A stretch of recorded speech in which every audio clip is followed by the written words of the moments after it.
Friends, ரெண்டு பொருள் வச்சு ஈஸியா கார சட்னி எப்படி செய்யறதுன்னு பாத்துடலாமா? சட்னி செய்யறதுக்கு நான் 5 பெரிய வெங்காயம் 3 தக்காளி எடுத்து நறுக்கி ரெடியா வச்சிருக்கேங்க. இதுல தக்காளியை விட வெங்காயம் கொஞ்சம் அதிகமா சேர்த்துக்கோங்க. இப்போ நம்ம நறுக்கி எடுத்து வச்சிருக்க வெங்காயம் தக்காளியை மிக்ஸி ஜார்ல சேர்த்துட்டு இந்த மாதிரி ஃபைன் பேஸ்டா அரைச்சு எடுத்துக்கலாம்.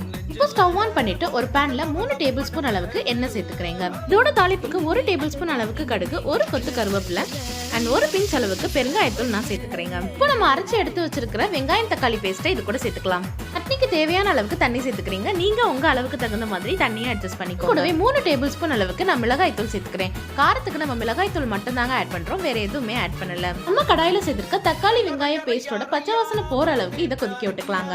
இந்த சட்னி ஒரு 5ல இருந்து 10 நிமிஷத்துலயே உங்களுக்கு குயிக்கா ரெடி ஆயிருங்க. பிடிக்காம இருக்க அப்பப்போ கிண்டி விட்டுக்கோங்க. 10 நிமிஷத்துக்கு அப்புறம் நம்ம சேர்த்த தண்ணியெல்லாம் பத்தி இந்த மாதிரி நம்மளுக்கு எண்ணெய் பிரிஞ்சு சட்னி ரெடி ஆயிருச்சு. இந்த சட்னியை நீங்க இட்லி, தோசை, சப்பாத்தின்னு எதுக்கு வேணாலும் சைட் டிஷ்ஷா வச்சுக்கலாங்க. ரொம்பவே சூப்பரா இருக்கும். ஸோ நீங்களும் மறக்காம இதை ட்ரை பண்ணி பாருங்க. அண்ட் இதே மாதிரி ரெசிபிஸ்க்கு நம்ம அன்புடன் அமிர்தா யூடியூப் சேனலை சப்ஸ்கிரைப் பண்ணி சப்போர்ட் பண்ணுங்க. தேங்க்யூ.